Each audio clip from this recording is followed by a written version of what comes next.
Bonjour délicieuse co-créatrice et co-créateur, comment allez-vous aujourd'hui? C'est Lilou, je suis à Carnac, en compagnie d'un druide. Bonjour Pierre-Jean. Bonjour, bonjour Lilou. Quel bonheur de pouvoir avoir cette conversation avec toi sur ce lieu, un lieu que tu connais. Le bonheur est partagé. Oui.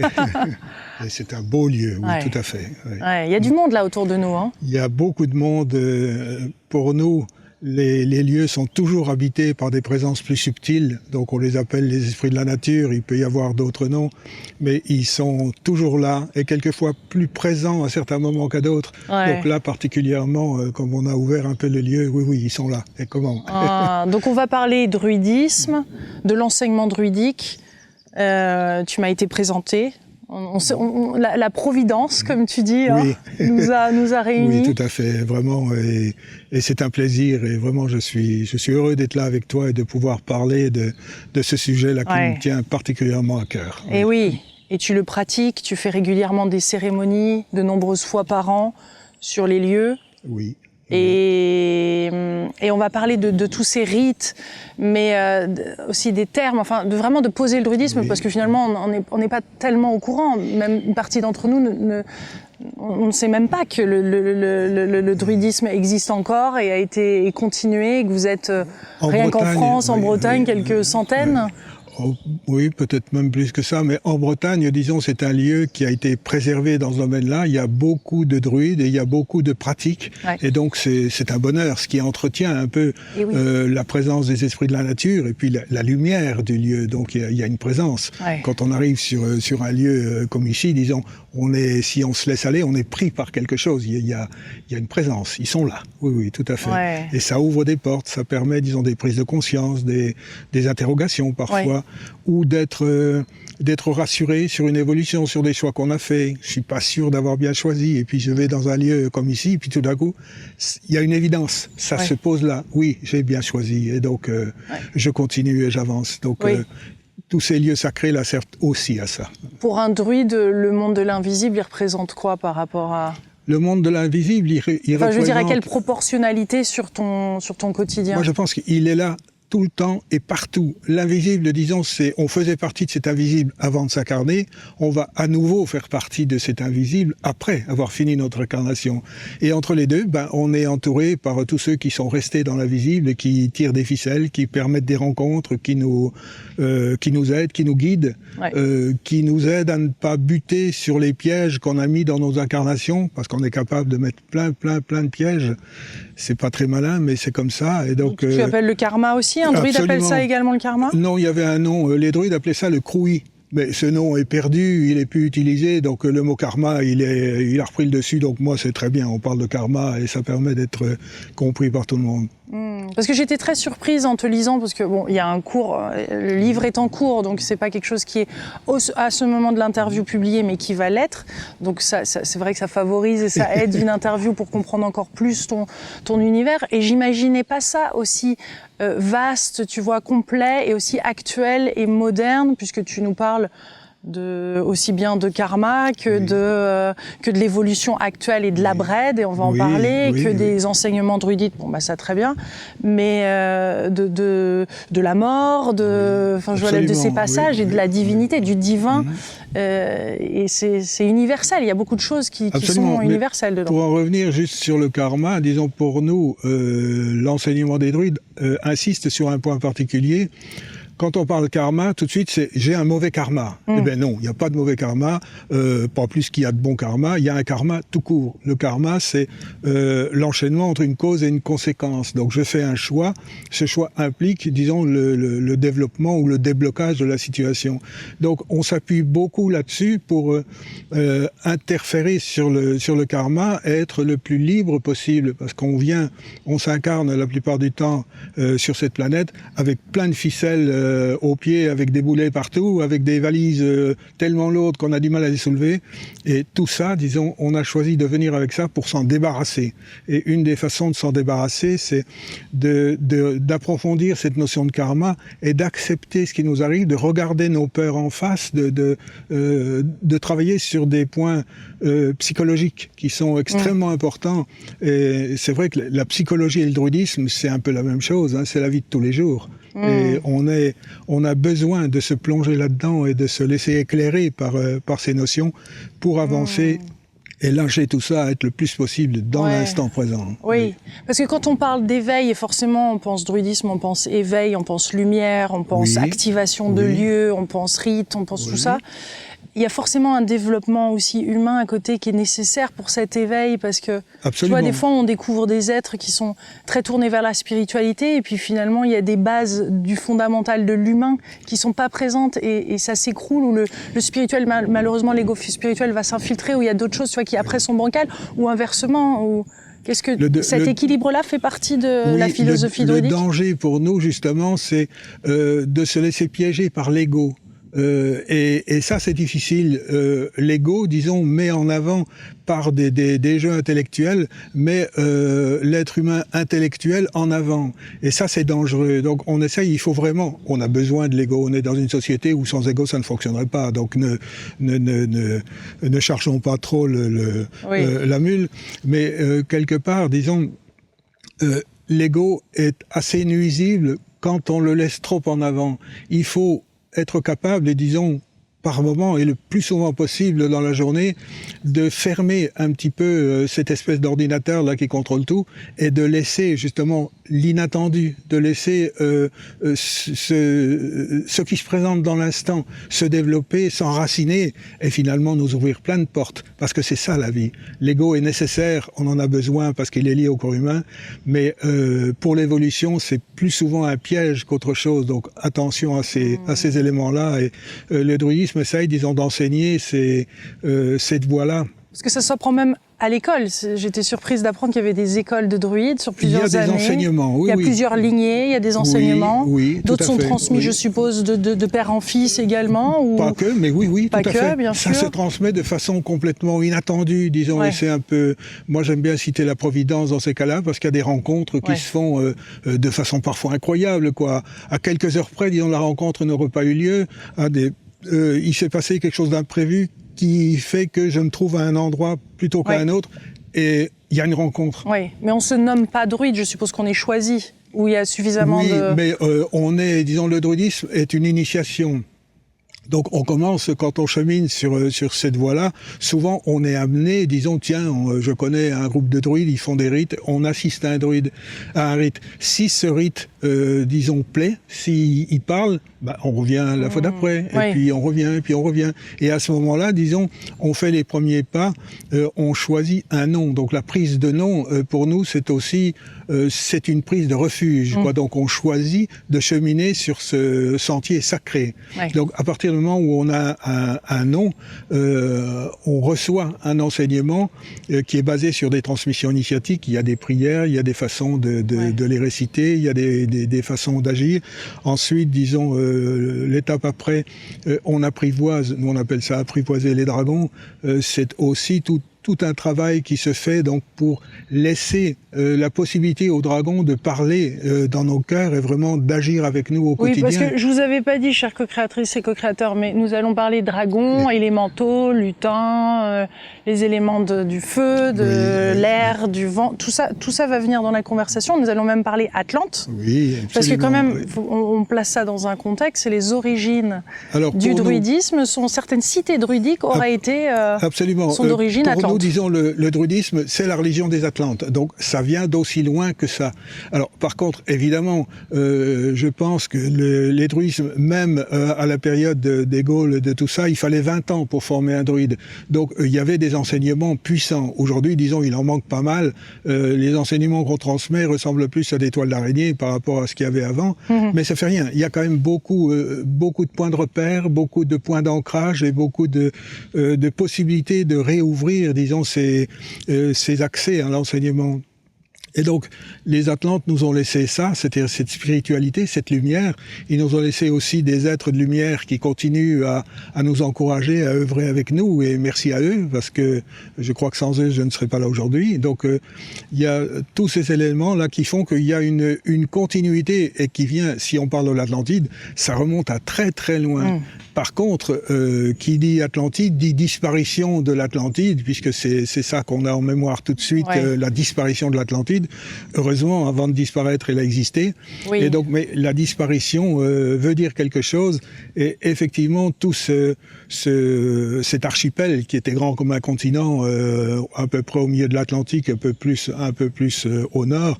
Jusqu'à moins 12 000 à peu près avant Jésus-Christ. Ça, c'est la dernière disparition. Voilà. Et il y a eu plusieurs disparitions avant. La disparition la plus importante, c'était, d'après ce qu'on a vu dans les annales akashiques, c'est 74 000 ans. Et donc, il y a 74 000 ans, il y a eu un énorme cataclysme qui fait que une grande partie de cet archipel a déjà disparu par effondrement, descendre sous les eaux. Voilà. Alors, il restait encore des morceaux importants, mais qui ont continué à disparaître quelques milliers d'années plus tard, vers moins 38 000, toujours selon les mêmes sources, disons, un autre gros bout a disparu. Le dernier bout, c'était 9000 ans avant Platon, ou plus exactement avec Solon, qui était son disciple, qui avait reçu ces informations-là des Égyptiens, parce que, pour la petite histoire, donc un certain nombre d'Atlantes, tous n'ont pas disparu, hein, il y a un certain nombre avaient été prévenus, et donc sont partis... Oui, ça s'est éclaté en trois endroits. Trois voies principales. L'Égypte est une belle voie dans laquelle, disons, beaucoup d'Atlantes se sont réfugiés. Il y a ce qui est devenu aujourd'hui, disons, l'Amérique centrale, avec une tradition qui s'appelle la Voie verte aussi, qui est une tradition magique, une tradition opérative extrêmement active et qui est très belle quand elle est bien pratiquée. Et puis, il y a aussi, disons, la transmission vers les Gaulois ou les Celtes, disons, dont il était dit que les Celtes et les Atlantes étaient cousins. Donc, quelque part, je ne sais pas ce que ça cache exactement comme notion, mais ça veut dire une belle proximité. Et donc, à travers cette transmission dans les pays celtiques, disons, le druidisme s'est maintenu à peu près de la même façon, avec les mêmes symboles. Et le symbole que je porte en est un, on l'appelle Rodabellug, ce qui veut dire la roue-croix. Roue, bien sûr, croix, et donc roue-croix de conscience-lumière, parce que c'est un symbole, ça veut dire quelque chose, mais c'est aussi quelque chose qui rayonne, comme une lampe portative qu'on porterait sur le chakra du cœur, et donc qui rayonne, qui allume, qui illumine aussi, et donc dans ce symbole, il y a notamment l'enseignement de la réincarnation, parce que tout ne se fait pas d'un seul coup. On n'est pas, on n'arrive pas sur cette planète. Tiens, voilà, je nais, je vis, j'ai la chance d'être dans un milieu aisé ou un milieu où on est aimé, etc. Je travaille, je fais ma vie, je m'en vais, je suis content, il n'y a plus rien après. Non, c'est pas ça du tout. Donc le druidisme enseigne que ça n'est jamais fini. Avant la naissance, il y a plein de choses. La vie, disons, interfère et apporte des modifications sur, disons, la conscience qu'on a tout au fond de nous. Et une fois qu'on est parti, eh bien, on fait le bilan et on engrange un petit peu les acquis de cette vie-là, qui sont réintégrés un peu dans ce qu'on pourrait appeler un ordinateur central, quoi. Et donc, et puis on continue si c'est nécessaire. J'ai pas fini, j'ai besoin de prendre telle et telle chose. Je vais demander à me réincarner. Et puis ça continue. Et donc c'est à travers ces réincarnations, qu'on apprend, disons, à se libérer au maximum de nos freins, de nos peurs, de nos colères. Dieu sait si elles sont nombreuses, de nos besoins de vengeance et parfois de violence qui sont ça va jusque là. Donc et on a donc besoin, on est un druide à ce moment-là dans cette roue de réincarnation. Alors on est druide avant de s'incarner, parce que quelque part, disons, ça n'est jamais dû au hasard. Mais par contre, une fois qu'on est incarné, c'est pas forcément écrit sur le front futur druide. Bon, c'est dommage, mais c'est comme ça. On a le libre arbitre. Oui, quelque part toujours. On peut avoir je peux tracer une voie, puis oui, je vais devenir druide et je vais faire plein de choses. Puis au dernier moment, oh zut, ça me casse les pieds, je fais autre chose. Malheureusement, disons. T'as eu envie d'abandonner quelquefois? Oh, combien de fois, bien sûr. Ça a été dur. Hein, tu sembles bousculé par moments. Je sais pas, mais bousculé, oui, parce que quelque part, disons, inévitablement, il y a des des trahisons, on est au milieu d'êtres humains, donc heureusement il y en a beaucoup de bons, il y a beaucoup d'êtres qui réchauffent le cœur, dont on est heureux, disons, de partager des moments, des illuminations aussi, des expériences. Ça doit être fort le lien entre vous. Oui, tout à fait, tout à fait. C'est pour ça que la trahison est d'autant plus dure, certainement. Oui, malheureusement, disons, on est encore une fois, on est des humains. On est humain, voilà, tout à fait. Un druide est un humain. Un druide est un humain, oui, et il est complètement incarné dans la société. Aujourd'hui, disons, un druide, il doit travailler, il a besoin de gagner sa vie, de nourrir son compte bancaire pour faire des dépenses, donc il est au même titre que tout le monde. Et par contre, disons... Tu as été varié de vitraux? Oui, ma vie a été assez riche, disons, dans ce domaine-là. J'ai eu une carrière professionnelle et puis à un moment, j'ai eu envie d'apprendre à faire des vitraux. Et une chose en entraînant une autre, j'ai pu travailler avec un maître verrier et donc j'ai appris à mieux maîtriser. Je sais pas si je dois dire mieux ou moins mal, pardon. Je suis pas un maître verrier, je fais pas des vitraux pour les cathédrales. Mais j'ai appris à faire des vitraux et ça me parle particulièrement parce que curieusement, ça renvoie au nom druidique que je porte. Ouais. Le nom druidique que j'ai choisi, c'est Iris. Et Iris, à cause de l'œil, mais aussi à cause de iriser. Quand une lumière fait des reflets sur un bout de cristal, sur quelque chose, donc il y a une irisation qui rend visible des choses qui ne le sont pas. Donc elles sont là, ces choses invisibles, mais elles demandent qu'à être matérialisées par un petit quelque chose. Et le passage de la lumière à travers le cristal ou les verres colorés des vitraux, c'est la même chose. Donc la lumière se nourrit d'un certain nombre de paramètres, comme la chaleur, comme la température de couleur, comme des éléments de cet ordre-là, et qui font que d'un côté du vitrail, on regarde la lumière, donc on voit rien, et de l'autre côté, on reçoit tout un tas d'informations qui s'ouvrent à nous, disons, de façon, parfois, disons, simplement par l'émerveillement, oui. Ah, comme dans finalement ce regard tourné vers l'intérieur, enfin sur cette spiritualité.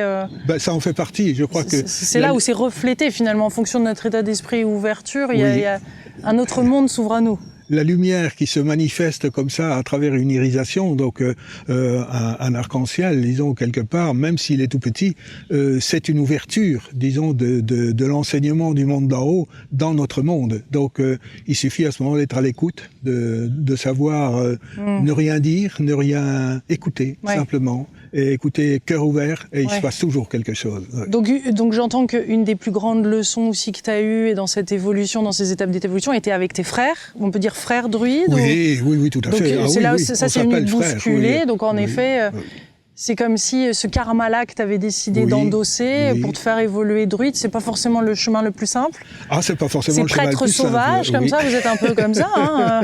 Un peu curé sauvage. Ouais, oui, curé sauvage.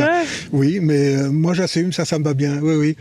Curé sauvage, il y a le côté sauvage. Le mot sauvage me plaît bien parce que, disons, un druide est familier, disons, des lieux un peu imprévus, comme une forêt, comme un aliment de menhir, comme des dolmens ou des allées couvertes, des choses comme ça, qui sont des lieux qui sortent de l'ordinaire, quoi. Il se passe quelque chose à condition de savoir regarder ou de savoir entendre. Donc quand un druide est bousculé, qu'est-ce qu'il fait? La première chose, qu'est-ce qu'il va faire? Il se recentre. Il faut que, disons, quand on est bousculé, c'est qu'il y a une raison. Quelque part, on a demandé à être bousculé pour qu'on tienne compte, disons, soit d'une avancée qui n'est pas dans la ligne de ce qu'on avait prévu au départ, soit, disons, des réactions un peu suite à des colères ou des choses comme ça, qui remettent en cause beaucoup d'éléments, quoi. Et donc, quand un druide est bousculé, ce qu'il doit faire, c'est s'asseoir une minute et puis laisser venir et regarder, un peu ouvrir les yeux et ouvrir son cœur. Et s'il a la chance, disons, de laisser son cœur suffisamment ouvert, non seulement il va voir ce qui ne va pas, mais il va l'entendre, parce que quelque part, disons, il y a toujours ces esprits invisibles, esprits de la nature, pas que. Il y a aussi des maîtres de lumière qui sont là, ou des dragons, parlons-en, et qui nous guident, parfois, qui nous guident au point de nous faire trébucher pour qu'on se remette sur le bon chemin. Oui, je suis pas sur le bon chemin. Stop, arrête, c'est pas la peine. Alors, hop, on trouve une peau de banane. Ah zut, bon. Ouais. Et là, quand on s'est bien ramassé, on se pose les bonnes questions, on dit, OK, qu'est-ce qui va pas? Et à partir de ce moment-là, on se recentre. Ouais. Et donc, à se remettre sur le bon chemin, dans la bonne direction. Et là, c'est magnifique, parce que c'est des instants de grâce. Mais oui. Et les dragons, là, leur rôle, par exemple, des dragons? Alors, l'enseignement, leur enseignement, les dragons sont omniprésents, disons, là aussi, dans nos vies. Ils agissent un peu de la même façon que les esprits de la nature, mais pas au même niveau. Ce sont des consciences beaucoup plus puissantes, beaucoup plus... un dragon, par exemple, les dragons qu'on honore agissent, disons, au niveau du système solaire. Le dragon du feu, par exemple, on l'appelle le dragon du feu du soleil. Donc, c'est dire, disons, quelle est l'ampleur de cette conscience et la puissance qui va avec. Alors, ceux qui appellent les dragons ne deviennent pas, disons, des sages illico presto du simple fait qu'ils ont prononcé son nom. Non, c'est pas ça. Mais quelque part, disons, les dragons ouvrent pour nous un chemin, donc qui est compatible avec le chemin qu'on a choisi avant de s'incarner, avec nos chemins de vie, ça c'est clair. Mais qui est sacrément initiatique, non? Oui. Mais là aussi, disons, il y a des choses, il y a des êtres, disons, qui découvrent le druidisme assez tard dans leur vie. Et alors, c'est pas grave. Je crois que l'important, disons, c'est de suivre sa voie. Et quand on découvre le druidisme, ce que je souhaite à tous ceux qui découvrent cette voie-là, c'est de comprendre, disons, la puissance de la lumière qui éclaire ce chemin-là. Ouais. Simplement ça. Et donc, en toute humilité, accepter. Ouais. Alors c'est intéressant ce que tu dis, parce que quand je pense lumière, je pense obscurité, on pense au yin, au yang, oui. Au yin qui est dans le yang qui est dans le yin. Comment toi tu vois ça, ces polarités-là? Parce qu'on n'a pas parlé numérologie, mais oui, en effet on entre là-dedans. Et oui, on enseigne déjà que la lumière, disons, n'est active que par rapport à l'ombre. L'ombre révèle la lumière lumière révèle l'ombre, donc l'un ne va pas sans l'autre. Mais on confond souvent ombre et noirceur, disons noirceur d'esprit, méchanceté, des choses comme ça. Et ça, c'est pas du tout les mêmes données. Mais l'ombre et la lumière n'agit que parce qu'il y a de l'ombre, et l'ombre n'existe que par rapport à la lumière. Donc acceptons les deux, ce sont simplement... autrefois, on parlait pour... quand on évoque des choses cachées, on parlait du côté nocturne des choses, du côté caché des choses. Donc, ce qu'on ne voit pas a priori, mais qui est bien réel. Et donc, quelque part, les deux, on est vraiment dans l'esprit du yin et du yang, oui, tout à fait. Donc, il y a vraiment cette complémentarité, cette ouverture de l'un par rapport à l'autre. La lumière ne va pas sans l'ombre, oui, ça c'est sûr. Par contre, la noirceur, c'est autre chose, et on essaye de combattre ça, parce que je crois que les Atlantes eux-mêmes ont suffisamment donné à l'époque. Il y a eu une partie sombre des Atlantes. Oh là là, ah oui, il y a eu. Au début, disons, au tout début, l'Atlantide était une civilisation extrêmement claire, extrêmement brillante, extrêmement tournée vers la lumière, vraiment rien à dire. Ah oui, oui, les cristaux, absolument. Et puis, petit à petit, disons, les choses ont commencé à déraper, à dégénérer.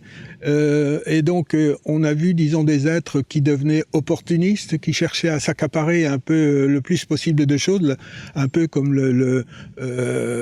la course au pouvoir, comme on le voit trop souvent maintenant dans nos sociétés.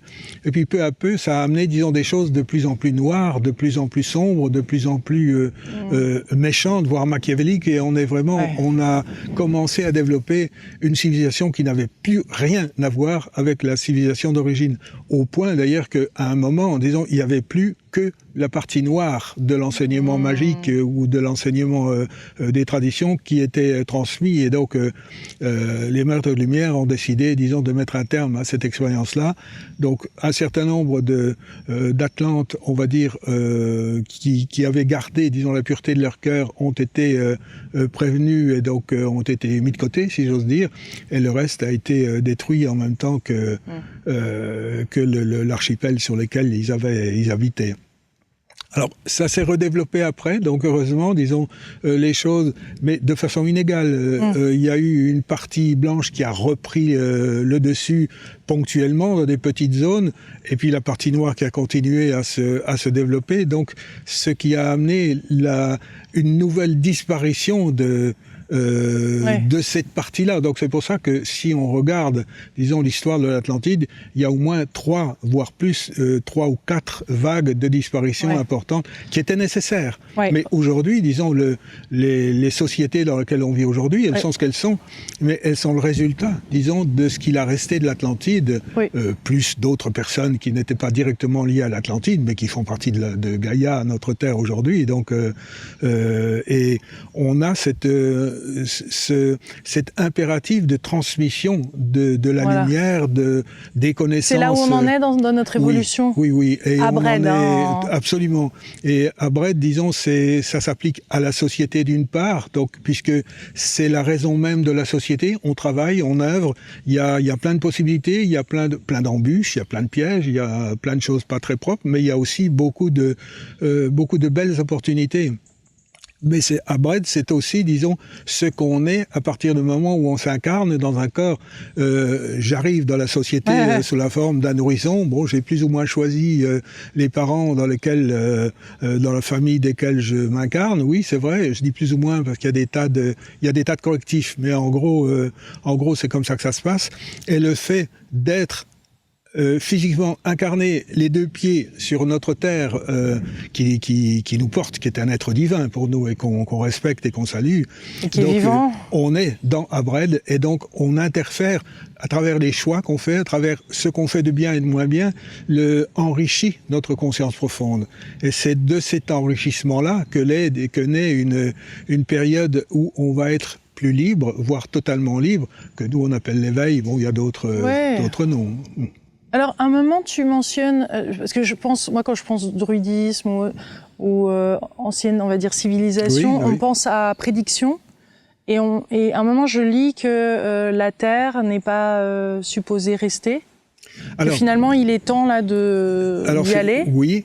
Alors, il y a des choses. Tu pourrais nous en parler un petit peu plus. La Terre elle-même, disons, est un être vivant qui a une naissance. Donc, les astrologues en parleraient mieux que moi. Donc, quelque chose comme 4 milliards et demi d'années, des choses comme ça. Donc, où un agrégat de roches qui venaient de l'espace s'est formé et ont pris la forme d'une boule, ont commencé à bouillonner, etc., et à porter la vie. Donc, il y a la vie qui vient de là, et donc qui évolue, qui avance, donc qui porte des humanités, parce qu'on n'est peut-être pas la première, et donc qui va les amener à un point où elles devront, disons, partir et aller ailleurs. Oui, c'est le destin. La Terre elle-même, disons, à un moment, s'éteindra et disparaîtra, mais il y aura d'autres terres qui vont venir ailleurs, peu importe.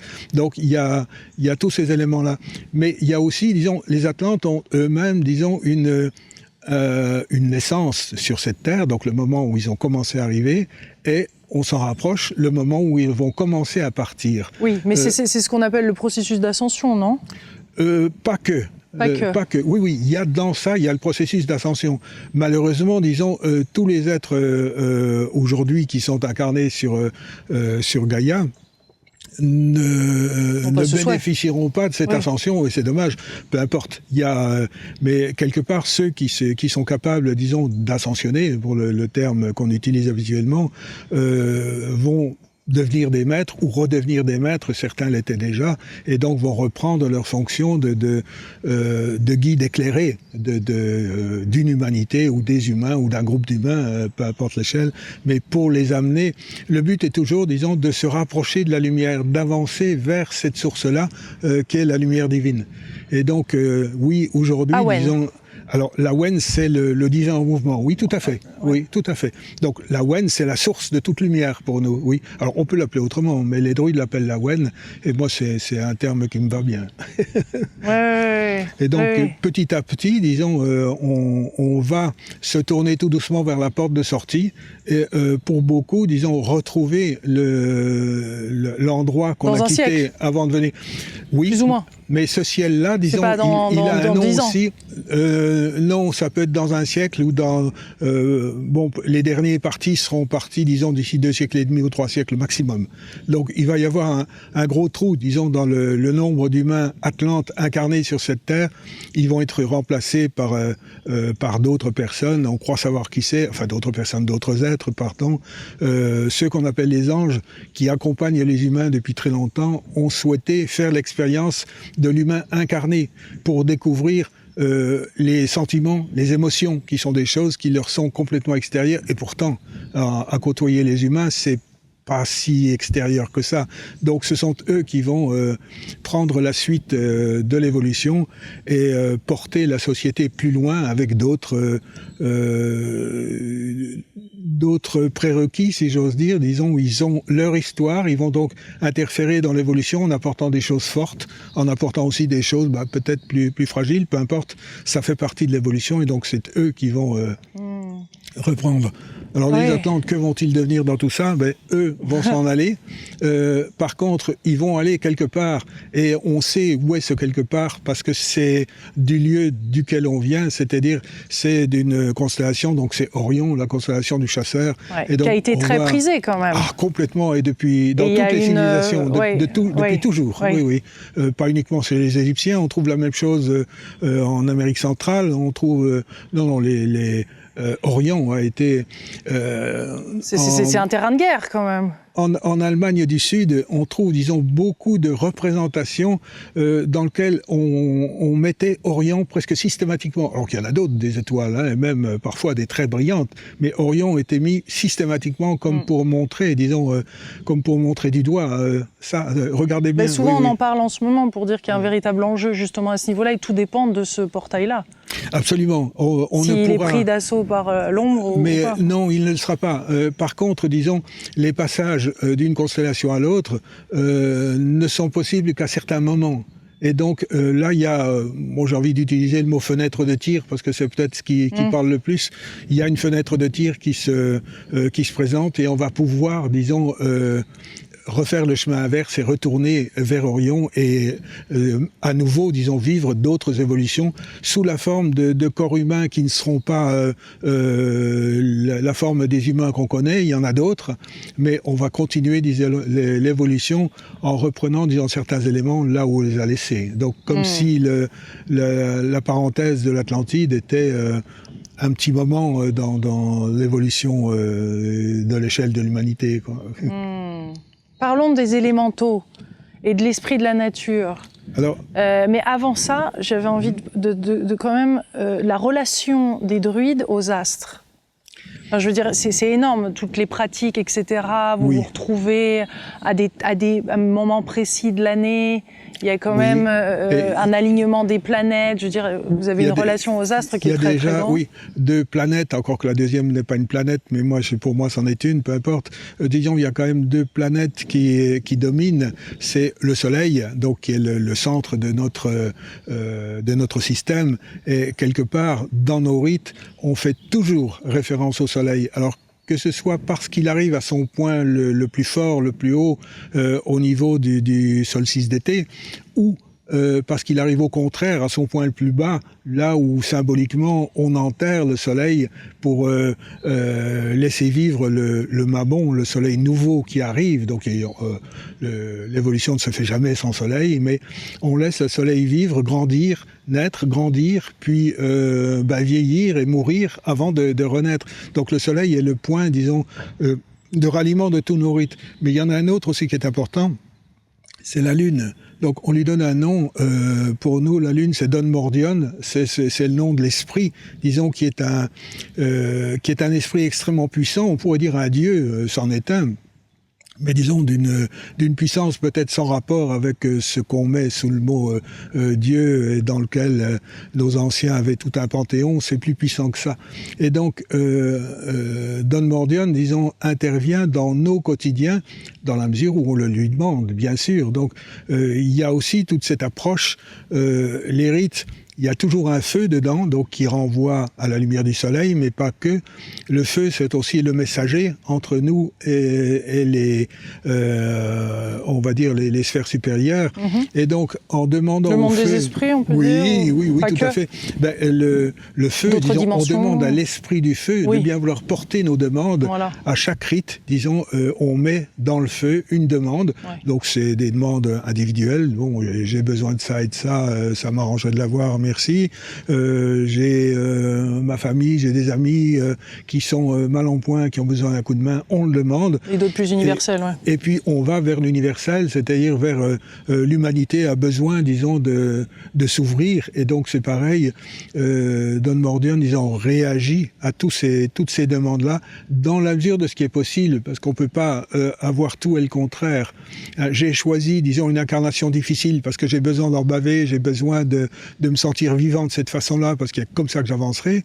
Et puis, on demande à Don Mordian, disons, de bien vouloir me libérer de tout ça, et puis de me laisser une incarnation brillante et paisible. Donc c'est là où le karma brûle, finalement. Oui, bon, on choisit, quoi. Donc, ça n'avancera peut-être pas aussi brutalement que ça pourrait l'être dans ce cas-là, quoi. Donc, il y a une progression, il y a on va vers ce qui est possible. Mais Don Mordian, ils sont extrêmement présentes, et il y a des rites druidiques qu'on fait à certaines pleines lunes dans l'année. Donc il y a 4 pleines lunes qui sont repérées, mais toutes les pleines lunes sont importantes, et toutes les nouvelles lunes aussi. Donc là, on dit que quand la lune n'est pas allumée dans le ciel, c'est parce qu'elle est allumée dans nos cœurs. Et donc c'est le moment, disons, de lui demander d'intervenir et de lui demander de nous donner un coup de main. Et on dit que entre la demande et la réalisation, c'est juste le temps que la lune passe de nouvelle lune à pleine lune. Et donc à ce moment-là, à la pleine lune, tout est cycle. On fête l'arrivée, disons, de ce que Don Mordian peut nous apporter. Et puis, on recommence, parce que c'est jamais fini. Donc, ah oui, j'ai ça, j'en suis là, mais j'aimerais bien, pour avancer, j'aimerais bien voir c'est où ça. Donc, on continue à faire des demandes. Ça marche pas à tous les coups. Quelquefois, il faut plus qu'une lune pour que la réponse soit là. Donc, il faut aussi un peu insister. Ça, c'est notre travail à nous, disons, êtres humains, de faire preuve de constance. Quand vous faites ces célébrations, ces unions druidiques, je suppose que l'intention est est de communier avec Gaïa, d'appeler les esprits de la nature, les maîtres, que avec tout ce qui est vivant. Voilà. Pour dans le but disons, d'allumer la lumière dans nos cœurs, de communier pleinement avec comme devrait l'être un être en éveil. Donc, arriver à cet état d'éveil, c'est le travail quotidien, disons, de tous les êtres qui sont sur ce chemin-là. Donc vous êtes dans un état de conscience modifié pendant ces unions druidiques, on peut dire à travers les chants, tu es ta femme, ton épouse, ta compagne est Félise et druidesse, elle chante des notes. Tout à fait, oui. Et puis, pas que, parce que disons, c'est dans le groupe, par exemple, qui est le nôtre, quand on fait un rite, disons, il y a des gens qui sont déjà anciens dans la voie druidique. Et donc, quelque part, disons, c'est tous ensemble, il y a des nouveaux, des gens qui arrivent, et tant mieux, et merci à eux. Et donc, on compte un petit peu sur la Providence pour nous envoyer, disons, des gens motivés avec qui on puisse travailler, et échanger, et oui, enseigner. Et ça, je crois qu'on en est toujours là. Donc, et transmettre. Absolument, oui. C'est important pour toi, ça. On le voit à travers le livre, et c'est pour ça que c'est notre raison d'être. Tu t'es dépassé, ils sont venus. Les esprits, tu vas le faire, là, le livre, là. Il est dingue. Là, ça a même été pourquoi sauvage. Pourquoi j'ai mis un accent du Sud, moi Et ça a été sauvage, parce que je ne voulais pas. Simplement, c'est pas à moi d'écrire des livres. Moi, j'ai fait une carrière d'imprimeur, j'ai pas fait une carrière d'écrivain. Mais si, c'était à moi à l'écrire. Et donc, allez, on trousse les manches. Il m'a fallu du temps, quand même. Mais bon, ça avance. Et ces lieux, ils s'activent quand vous faites ça. Qu'est-ce qui se passe? Je suppose qu'ils sont vivants de toute façon, mais ils sont vivants de toute façon, ça c'est vrai. Mais quelque part, ça les revitalise, ça les redynamise. Oui, c'est vrai. La première chose qu'on fait dans un lieu, quand on arrive dans un lieu sacré, mais il y a tellement de lieux sacrés. Et donc, quand on arrive dans un lieu sacré, on se présente. Déjà, on s'arrête à un endroit, on sent, disons, l'aura du lieu, et on se met à la lisière on va dire, du rayonnement du lieu, et on se présente. Donc, moi je m'incline, je me présente, druide Iris, et je me relève, et à ce moment-là, on sent, disons, souvent... Ah oui, tu te mets à genoux. Non, pas forcément, on Parce sent une petite redresses. pichenette dans le dos, quoi. Ouais. Oui, tu peux y aller, c'est bon. Ah oui, genre Et donc, tac. on y va, on rentre, et là, disons, on est accueilli. Alors après, disons, il reste, avant de faire un rite, on tourne autour de, par exemple, si c'est un mégalithe, on tourne autour du mégalithe 3 fois dans le sens des aiguilles d'une montre pour ouvrir le lieu. Ah oui, c'est ça. Ensuite, disons, Parce que on pourtant, chante. le lieu est ouvert, mais... Il est toujours ouvert, mais il y a toujours une un différence. autre niveau, ouais. Oui, il y a toujours une différence entre le rayonnement dormant, si j'ose dire, Oui, là, le je lieu est comprends. plus ou moins en sommeil, il est, et puis quand on active le lieu, Oui. et donc il y a une montée en puissance Oui. qui est spectaculaire. Et donc on chante, disons, pour ouvrir le lieu. Il y a plein de façons d'ouvrir les lieux, mais une belle façon que nous on pratique, c'est par la voix. Ouais. Et donc on chante 3 notes de la gamme mineure, 3 notes de la gamme majeure, et puis on passe au la. Et autour du la, on sent, disons, quand on le chante d'une façon un peu soutenue, il y a un claquement, disons, l'air autour de nous se met à claquer. Et donc là, si on mesure au pendule, ah oui, le taux vibratoire du lieu n'est plus le même. Oui, Quoi, ça n'a plus rien à voir. 10 Oh, oui, 100... c'est cet endroit-là. Oui. Ben, on passe un lieu mégalithique en sommeil. C'est quoi? Ça peut être 6, 7, 8 000. C'est les degrés, ce qu'utilisent les géobiologues. Et à partir du moment où on ouvre le lieu de cette façon-là, il passe au-delà de 200 000, c'est-à-dire ça n'est plus mesurable. Donc quelque part, disons, ah oui, là il se passe quelque chose. Et donc il y a des êtres vraiment qui sont bousculés par cette... Même toi, tu as dû t'acclimater, non, avec ces énergies montantes d'un seul coup, parce que ça doit être quand même impressionnant. Ça fait longtemps, disons, j'ai appris ça quand j'étais très jeune, donc j'ai eu la chance, disons, d'approcher un peu toute cette vie et tous ces rayonnements-là, donc de les toucher du doigt, et donc quelque part, mais oui, quelquefois on se laisse encore piéger, si j'ose dire, disons, par un fou, oui, ça oui, donc tu as déménage, été comme préparé bien avant d'être nommé, je sais pas si c'est le terme, mais druide, tu as eu d'autres vies avant, on va dire, qui ont fait que tu as été préparé pour ça. J'ai été initié druide, donc, parce que quand on arrive, disons, quand on approche l'enseignement des druides, on commence par être, disons, simplement un sympathisant. Ensuite, une fois qu'on a pris le nom, donc on devient un cheminant. Ensuite, disons, il y a une première initiation qui est extrêmement importante, c'est celle de druide barde ou druideovat. Donc, druide barde, c'est plus la voix, les chants, la culture littéraire, etc., les transmissions des contes. Le druide ovat, c'est plus tout ce qui est mathématique, tout ce qui est symbolique, tout ce qui est la géométrie sacrée, les astres, enfin tous ces éléments-là, donc des connaissances un peu scientifiques.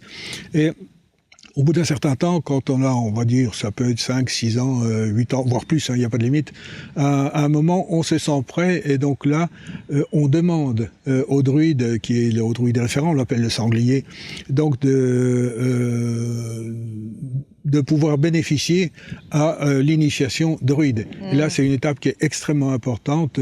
C'est une initiation complète, donc avec passage sous des draps noirs, donc dans le monde de l'obscur. Donc il y a des, on vient avec un tambour chamanique, et donc il y a des battements comme les battements d'un cœur, donc pour montrer vraiment le retour à la source et la naissance. Et à ce moment-là, le druide, disons, doit s'engager par rapport à ceux qui lui ont transmis l'initiation, à ne pas faire n'importe quoi, à ne pas dire n'importe quoi, à ne pas vraiment à faire preuve. Il est libre, on appelle ça, il a la bouche ouverte. Voilà. Donc il peut enseigner, mais il doit enseigner, mais pas n'importe quoi, ni n'importe comment. Donc, après, c'est à lui.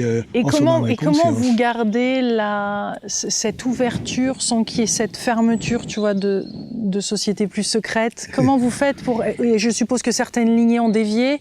Je suppose qu'il peut y avoir à un moment une dérive sectaire. Bien sûr, il y en a eu. Il y en a eu. Donc comment faire pour, tu vois, déjà d'une, pour ceux qui sont intéressés, de rester dans cette ouverture-là, et d'arriver à discerner le bon du faux, tu vois, parce que c'est quand même une possibilité dans ce qu'on parle. Oui.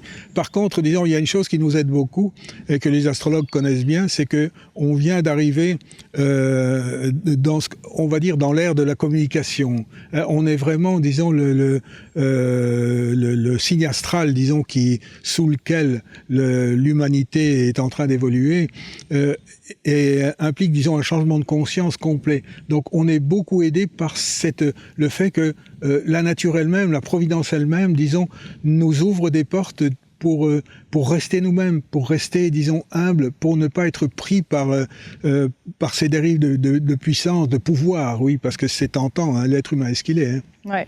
Et de dogme et de... Mais le fait aussi, disons, qu'on reste en contact ensemble. C'est-à-dire que, normalement, un druide est rarement tout seul. Ça peut arriver, mais disons...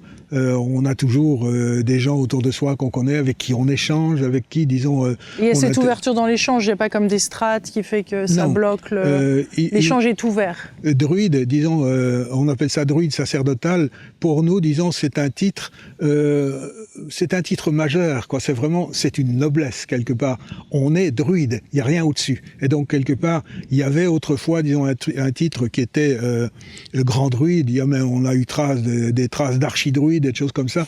On a éliminé tout ça parce que ça donne trop souvent. Alors, il y a certainement des gens qui ont été absolument admirables et qui ont porté dignement ces titres-là, mais aujourd'hui c'est pas le cas. Disons, ça renvoie trop à des titres à des notions de pouvoir. Donc, on est druide. Point final. Il y a rien au-dessus. Et ben heureusement, parce que quand on a tout, comment peut-on imaginer d'avoir quelque chose au-dessus? Et donc, comment t'arrives à trouver ce point d'équilibre justement? Je crois simplement, en gardant, l'initiation druide se fait simplement à un moment où les choses sont possibles. C'est comme si la nature nous amenait à nous montrer, tiens, bon, regarde, lui, je crois qu'il est prêt. Regarde. Alors même si on n'entend pas la première fois, au bout de la 15e, on finit par entendre. Et donc, quelque part, oui, la personne est prête et reçoit en conscience et quelque part prend des engagements solennels. C'est quand même, je m'engage à servir la Wen, je m'engage à faire les rites, je m'engage à transmettre l'enseignement. Parce qu'il y a 3 obligations pour un druide, qui sont... C'est celle-là, c'est servir la Wen, donc servir le divin, transmettre l'enseignement des druides, enseigner, oui, faire les rites. Parce que les rites, ça a l'air d'être un peu folklorique toute sa vie. Ça a l'air d'être un peu folklorique, mais c'est pas le cas. C'est quelque chose de puissant. Et donc, certains sont folkloriques plus que d'autres. Oui, ma foi, si ceux qui sont folkloriques, disons, se servent de ça finalement pour redécouvrir les vraies bases et réouvrir leur cœur, ma foi, pourquoi pas.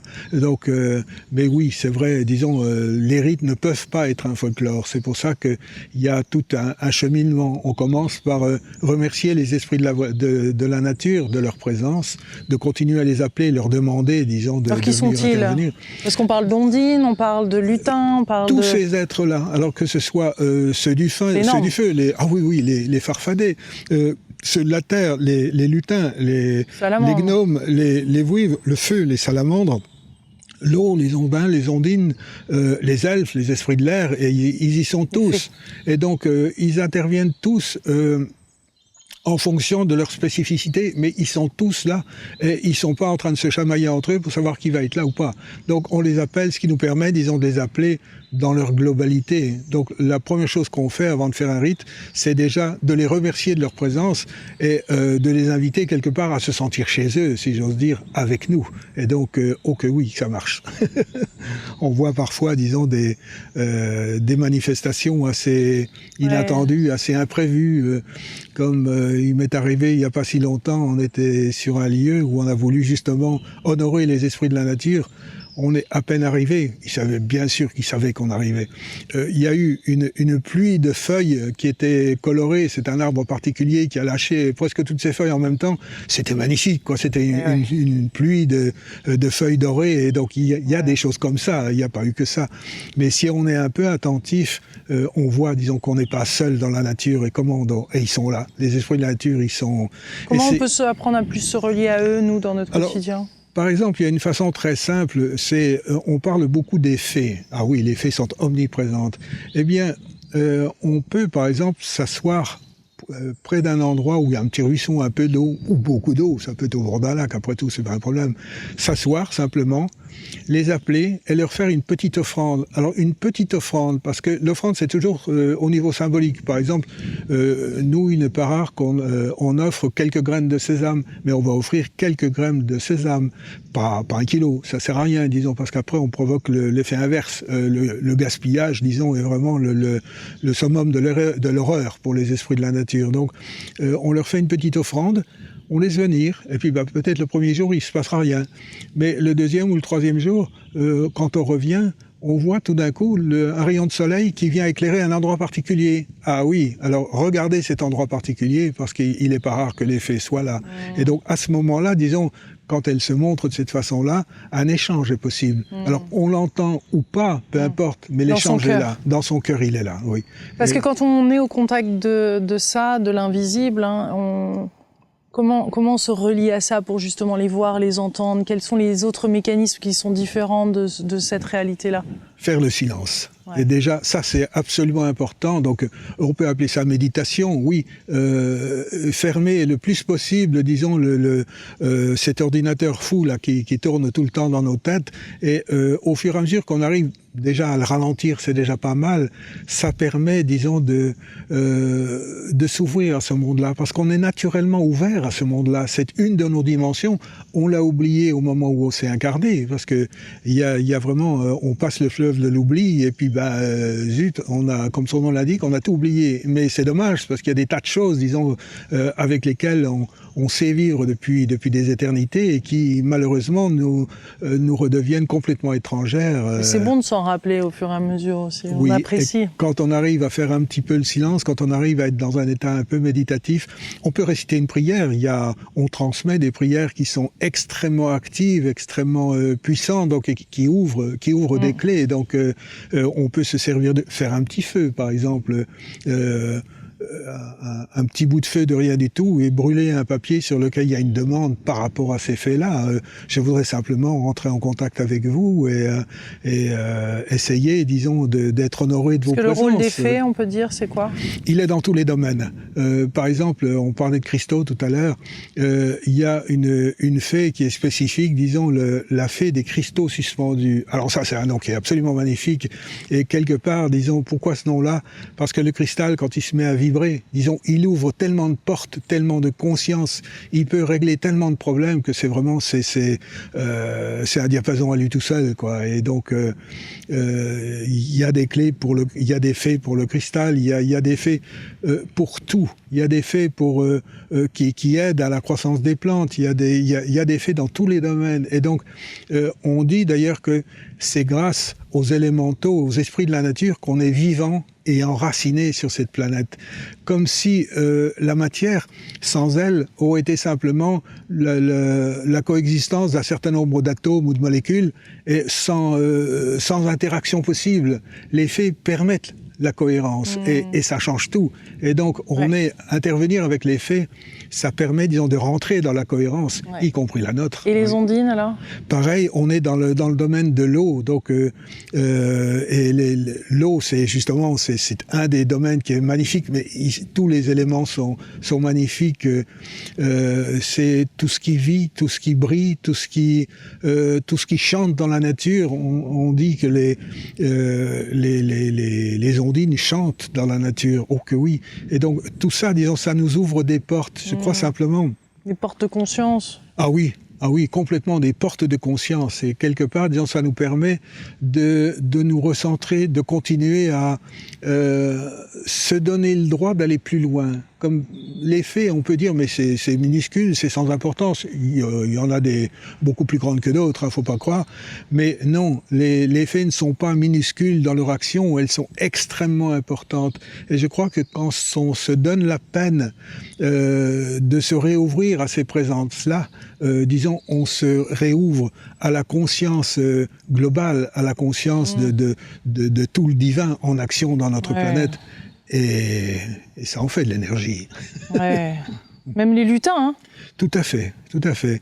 On dit que les lutins, disons tout ce qui vient de l'élémentaire, ce sont les maîtres, entre autres des cavernes, et des métaux qui zèbrent la pierre. Et quand on creuse la pierre et qu'on regarde, qu'on trouve des pierres qui sont un peu colorées, un peu bizarres, on le voit, disons tout de suite, il y a un émerveillement, quelque chose. Et oui, la présence des lutins est là. Et comment et c'est une des façons de les approcher. Bien sûr. Et ça pétille, hein, on sent qu'il y a ce monde qui est là, parce que ça vibre différemment, on le voit des fois. Ça vibre, oui. Et c'est dense en vibration. Et ça vibre d'autant mieux qu'on a réussi à faire le silence. La clé est là. Et de prendre le temps de se connecter avec ces lieux, comme on en a pu parler avec Thierry Gauthier, notamment sur son livre L'énergie des lieux sacrés, parce qu'on a fait une très belle interview que vous pouvez aussi regarder en parallèle de celle-ci, et complémentaire. On pourra encore parler des heures, Pierre-Jean. Merci d'avoir pris le temps de faire cette interview. Merci de t'être donné la peine de venir me voir. C'est une peine, de m'écouter. Merci Lilou, merci. Nous sommes ravis, n'est-ce pas? Mais oui, et puis on vient de bonheur. parler de Thierry, merci à lui, parce que c'est grâce à lui que j'ai eu la chance de te rencontrer. De même. Donc gros bisous à Thierry, spécial dédicace à Thierry Gauthier. Il se reconnaîtra. Ah oui, je crois que là. Et si vous avez aimé cette vidéo, n'hésitez pas à la partager. Elle existe aussi en audio, en podcast. Donc ça peut être très pratique de l'écouter. Des fois, quand on fait de la route, c'est bien. Parce que là, il y a eu plein de choses de dites. Je pense que c'est une interview qui est intéressante de voir, revoir. Et on aura l'occasion certainement de faire un complément de cette information. Est-ce qu'il y a quelque chose que tu veux ajouter, qui n'a pas été dit, qui est important au nom des druides? Il y a tellement de choses que je pourrais dire, mais on s'est volontairement limité à certains aspects de l'enseignement, mais c'est tellement vaste que j'ai dû oublier la moitié des choses. Et quand je vais rentrer ce soir, j'ai oublié de parler de ça, j'aurais dû parler de ci ou de ça. Mais non, les nombres, les nombres ne sont pas revenus, tout ça, mais c'est pas grave. Je pense qu'on a couvert énormément de choses déjà, et je te remercie de ta générosité, ta façon de le faire, et d'avoir partagé aussi avec nous. C'était touchant. Merci. Gros bisous à tous et à toutes. On vous embrasse. Merci. À bientôt.